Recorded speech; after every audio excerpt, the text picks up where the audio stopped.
Hello everybody and welcome to the show. I'm your host, Krista Widiak. And I'm Nobba, and we are from Fox 31's lifestyle show, Loving Living Local. And this is our We Are special. We are Southern Colorado, and this week we are Gunnison County. If you travel west past Buena Vista over Monarch Mountain on Highway 50, you'll eventually find yourself there. And sporting a rich ranching history and gorgeous landscapes, this area is an adventurer's paradise, and with plenty of places to explore and enjoy Colorado's great outdoors.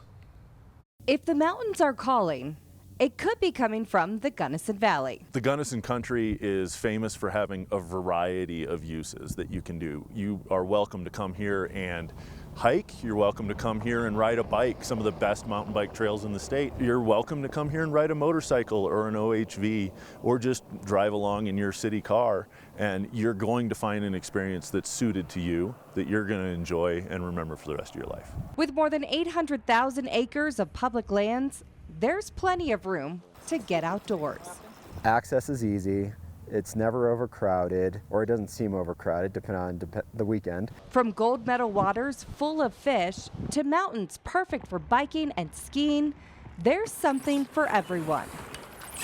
Got just about over 60 cabins here at Three Rivers. As far as fun activities go, we've got some whitewater rafting, a little bit more mellow rafting, and then we offer fishing trips. During the winter, we also do some ice fishing too. And then we partner with a couple other businesses in the area for horseback riding, rock climbing, mountain biking, all that fun stuff. We are extremely public land centered out here. 82% of our land is public. Being able to come out here and go to a different location miles away, step out of your car, and still be in public land is a really great experience to have. And there's never a bad time to visit. We actually host the Colorado Wildflower Festival in Crested Butte every summer in mid-July, and it gets packed, and people come up here to see some of the best blooms of wildflowers in the state. Many come hoping to escape the hustle and bustle of daily life. It's a slower pace here, and what we really want to try to tell people is to enjoy that, right? There's not a hurry. It's not going anywhere. Not a bunch of city life, so definitely don't come here expecting that. It's a small community. Meet some new friends or reconnect with old ones. Just awesome people all around. But remember to know before you go and ease into mountain living. Do your homework, do your research. When you come to our area, into this beautiful town and city, make sure that you do know your limitations. Well, not only is Gunnison County full of rich history, the area's popular tourist destination that supports a huge service industry. There's also a large building trades industry in the area and home of the Mountaineers, Western Colorado University. If you were coming up here from the Springs, I would encourage you to come over Cottonwood Pass through Buena Vista and drive through Taylor Park and see Taylor Park Reservoir, and then down through the canyon, through Almont and up towards Crested Butte. It really becomes an entire experience. If you go over Kebler and take a left and go through Somerset, Paonia, and then go down towards Crawford, you can go right next to the Black Canyon of the Gunnison, which is a national park, and loop back it across and go past the largest reservoir in the state, and really get an incredible experience of only a portion of the Gunnison Country. Absolutely gorgeous. There's so much to explore out in Gunnison County, and our special has only just begun. And only 1 in 10 distilleries in America are women-owned and operating, and one of them is right here in Colorado, Gunnison County to be exact. And up next, a look behind the copper pot stills of the Montana Distillery and when you should visit. And then we know one place in Crested Butte with a little bit of this and a little bit of that. We'll take you on a trip to a historically quaint shop that has pretty much everything you need.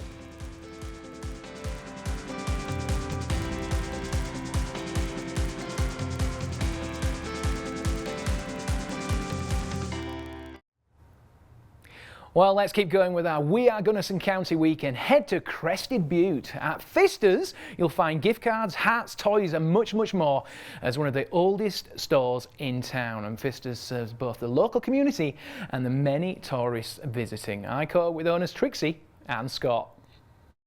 Well, we are continuing our We Are Gunnison County here on Fox 21, and I've been having a wonderful time. I really have, but it's going to get better. It really is, because I'm with the wonderful Trixie, yes, and Scott, yes, from Fisters, who is here at this wonderful, wonderful store in town. It's got a bit of a history, hasn't it, Scott?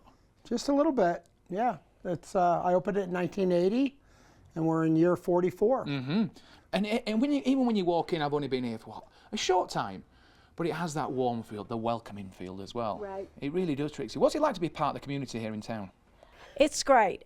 We pride ourselves on being quite the local stores. We have wonderful locals in the valley, the whole valley. And then in addition to that, we have all of our visitors that come from out of town. And a lot of them say that their kids talk the whole way here, just can't wait to get to Crested Butte and come to our stores. You're world famous. That's what it is. That's what it is. Yeah, we're almost world famous. Scott, I need to ask as well, especially obviously this store, let's break some of the areas down here as well, because I didn't realise how big it is. Yeah, I think it's close to like probably one of the largest stores in town, if not the largest. It used to be several different stores, and as the people parted their ways with the place we brought them, we turned it into one store. Mm-hmm. And so what we did is, we have the card room, we have the art supply room, we have the toy room and the candy room, and then we have the adult room here. So we try to, we really go after everyone, I don't know if you want to call it go after them, but we try to help everyone who lives and visits the community and give them an opportunity to get a little thing before they leave. Which is a beautiful thing as well. Yeah. It really is. And take a piece of Crested Butte home with them as well. What's it like working together, in this shop? Well, I think it has worked real well. I'm a former school teacher, so I'm very organized and do a lot of the, day-to-day office, and Scott is the creative one. So we have worked really well together in our three stores because it's just a good match. His strengths and my strengths work out together well. Fantastic. So Scott, it's actually my first time in Crested Butte. It's not going to be my last, but people who come into town, where can they find Fisters? Fisters is on the corner of 3rd and Elk, downtown Crested Butte. It's like the center of town. So we're very lucky and fortunate to be right where we are, because this is a real gathering corner for the community and for the tourists alike. Fantastic. And Trixie, you open every day? Every day. We even come in on Christmas Day and New Year's Day. Scott and I do. and Thanksgiving. So we try you to need a vacation. You need Yeah, we do. We're looking for people to help us out, so stop on by. Yeah. Oh, that's fantastic. Listen, it's been an absolute pleasure to meet you. Yeah. And start my Friday with you as well, so it's been wonderful. And I'm going to throw it back to you in the studio for We Are Gunnison County here at Fisters in Crested Butte. Thank you. I loved hanging out with Scott and Trixie, and for more information about Fisters and knickknacks you can get in the shop, visit the website on your screen, and we'd also like to thank Fisters and Harden Works for bringing us this segment. Krista, over to you for more We Are Gunnison content. Montagna's Distillery is a women-owned and operated rum distillery in Gunnison County, where they've been creating American rum since 2008. Fox 21's photographer Lilia Onstadt went to the distillery to bring us the sounds of what it takes to make great American rum right here in Colorado. Montagna's is a rum distillery. We distill rum here at 9,000 feet elevation. People that don't know what Montagna means, in Spanish it means mountain. So we've been crafting high mountain rum since 2008. It's our passion. So the cool thing about Montagna's is that we don't add any sugar, color, or flavoring back to our rum. So it's not going to be your typical rum that you think of. And we also age all of our rum in whiskey barrels, which is going to smooth it out, takes out a lot of those tannins, and just really gives you a nice, easy, palatable product. On the previous system Montagna distilled on, we could fill 2 of these 53-gallon barrels in a week, and now we can fill a barrel a day. So we've pretty much increased our capacity by 5x, and we're still using Louisiana sugarcane, making great American rum, and we just kind of do it at a larger scale now. Our founder's been a big advocacy for women-owned distilleries and promoting women in this industry. Megan, my partner, and I, we took over in December, so we kind of kept that woman-owned legacy going on. And being a woman-owned distillery, especially in Colorado, is really rare. So it's only about 10% of distilleries in the country that are going to be woman-owned, so it's really just a special title to have, to be a woman-owned distillery. If you ever want to come taste our rums, you know, our tasting room is open 6 days a week from 3 to 9, Tuesday through Sunday. Another interactive fun thing is to come get an in-depth tour of the distillery led by me, where I kind of walk you through the process from step one to in the bottle. Cheers! Still ahead on Fox 21, We Are Special. Gunnison County is a fun, welcoming place. However, safety is the top priority. Next, a story about the heroes who hope you never have to meet. And the Colorado views don't get much better than this. Nature and civilization become one at the perfect place for leaf peeping in Gunnison County.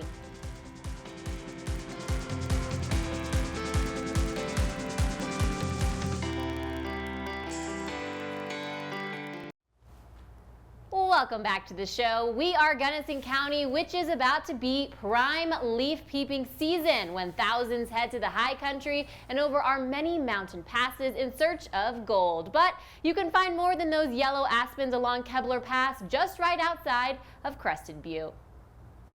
Just outside Crested Butte is Gunnison County Road 12, also known as Kebler Pass. It's 31 miles long, and there's about 6 miles of it that's paved, and the rest is gravel. This mountain pass connects Crested Butte to Somerset. It's very popular. And civilization to nature. It's very rural. There's no cell service where we're standing right now, and there's no cell service for 28 of the 31 miles of this pass. And so you really are disconnecting and getting into the wild and not being tempted to get on Facebook or respond to a tweet. You may meet a new friend or two, but don't expect them to respond to your friend request. We've seen bear, we've seen moose, elk, I've seen pine martens and porcupines. You need to travel knowing that you're going to encounter some sort of wildlife along this road. You can also count on breathtaking views and mountain landscapes. All along this road, there are multiple dozens of locations where we have some of the best vistas for aspens in the state. And soon, these green groves will transform to fields of gold. The locals call it leafing season. If you come to peep the leaves, please remember this is still a highway. We see huge numbers of people parked all over the road in every wide spot, and a lot of people in the middle of the road. Not a very safe thing to do because it still is a road. There are still people commuting along it. Make sure that if you come up here to look at the leaves, you're getting out of the way of traffic. Don't block people that are trying to get through. Other people here to look at the leaves may have already seen that view and want to move on. Should you want to take in the views a little longer, there are camping sites along the route. There are multiple locations of dispersed camping, but they are designated. You can't create a new camping spot. So you will find a fire ring and what is very obviously a camping spot, and you can utilize that. We also have the Lost Lakes Campground, a managed campground at about the 15-mile marker. Remember to leave no trace and take only photos. 82% of our land is public, and so unlike a lot of other places, when you drive a road like this, you're not driving through private property, you're driving through your land, the people's land. No special vehicle is required. Every vehicle that we see can come across this road except for semi-trucks right now, but any normal vehicle can make it. But just like the seasons, this access doesn't last forever. Mother Nature really sets those dates for us. Our goal is always to keep it open to where we're standing about 6 miles outside of Crested Butte until Thanksgiving. But sometimes we'll get 3, 4, 5 feet of snow by Thanksgiving up here, and it's just not feasible to keep the road plowed open. In Gunnison, Abby Burke, Fox 21 News. Martin says they see an average of more than 800 cars a day, a lot less traffic than Independence Pass. And as mentioned, the road is closed during the winter with the goal of reopening by Memorial Day weekend. All right, Nova, what do you got for us next? Thanks, Kristen. They're the heroes you hope you never have to meet. But should you find yourself in trouble While in Gunnison County, it's likely someone from the Crested Butte Fire Protection District will respond. And though they're happy to help, they want everyone who visits to have a safe time. So here are some tips to make sure your time in the mountains is memorable for all the right reasons. What started out in 1883 as a fire department for the town of Crested Butte is now a hub of first responders for the Gunnison Valley. Starting on Highway 135 from mile marker 19 all the way north, east and west down all of our drainages all the way up to Schofield Pass. So we cover about 220 square miles of our fire protection district, of which most of it's going to be wilderness. The staff is small but mighty. We are a combination department. We have a total membership of about 55, meaning we have volunteers, part-time and full-time staff. And we operate 5 minimum staffing every day, and then we supplement with volunteers and part-time. If you meet one of them on the job, it's likely you're not having the best day. We are an all hazards approach, which means we do a lot of different types of response, from swift water, still water, rescue, EMS, regular fire response, and additionally we do critical care response. And it turns out we get quite a bit of very sick people, more or less because we have people coming from sea level, coming up here enjoying our lands and recreating. Crested Butte sits at nearly 9,000 feet with plenty of opportunities to go even higher, which can be problematic for some. So one of the biggest recommendations coming to altitude, especially from sea level, is drink a lot of water. A lot of it is preparation and understanding what your limitations are and what your health status is. So before you jump into the mountain life, know what you can handle. It is difficult. You come up, you see the beauty of it, and it can sneak up on you. Hydration, good nutrition, and easing in slowly. It's very simple to come up here and want to just go full bore, enjoy the time, especially when they have limited time, but you have to really take your time to acclimate to this environment for sure. Remember, you can always come back. There's not a hurry. It's not going anywhere. And if and when you do return, they'll be here just in case you need them. If they don't have to call 911, that's good for us, right? We don't want to have to respond to that emergency, but we want the community to know that if we do have to respond, you're going to get a high level of service with professionalism, compassion, care, and good teamwork. In Crested Butte, Abby Burke, Fox 21 News. Thanks, Abby. And if you would like to support the Crested Butte Fire District, they invite you to stop by the firehouse during your visit, where you can buy t-shirts and other swag which supports the Fallen Firefighter Fund. Plus, you can also help them out by making sure you fully extinguish any campfires. And it's the perfect time of year to experience some fall R&R, and we know the perfect surrounded by mountains, views and the Taylor River. And then what makes now the perfect time to catch a kokanee salmon? Well, stick around for this special.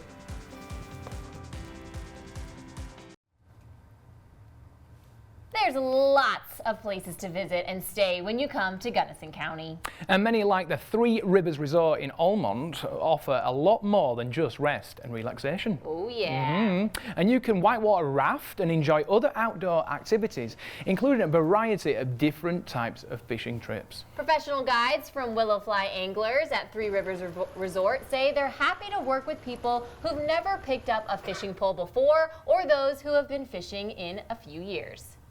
You don't necessarily need a guide, but if you've never picked up a fly rod before coming out here, I highly recommend it. We've got a lot of knowledge that we can pass on to you and just lower that learning curve a lot. And fishing is a popular pastime in Colorado, and angling contributing to $2.4 billion to our state's economy every year. Wow. One fish in particular supports $29 million of that revenue, and now is a great time to try and catch one of those Colorado kokanee salmon in Gunnison County. When you think salmon fishing, you may think Alaska or the Pacific Northwest. But did you know you can hook a big one right here in Colorado?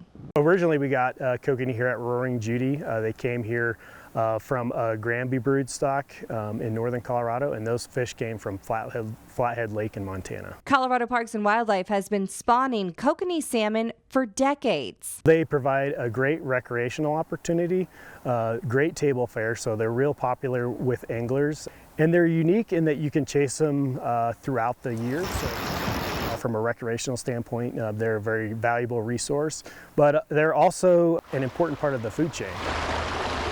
And it all starts right here at the Roaring Judy Hatchery in Almont. Kind of the start is bringing in a fertilized, what we call a green egg, into the hatchery. On average, we collect up to 8 million kokanee eggs here at Roaring Judy. We'll take a volume measurement.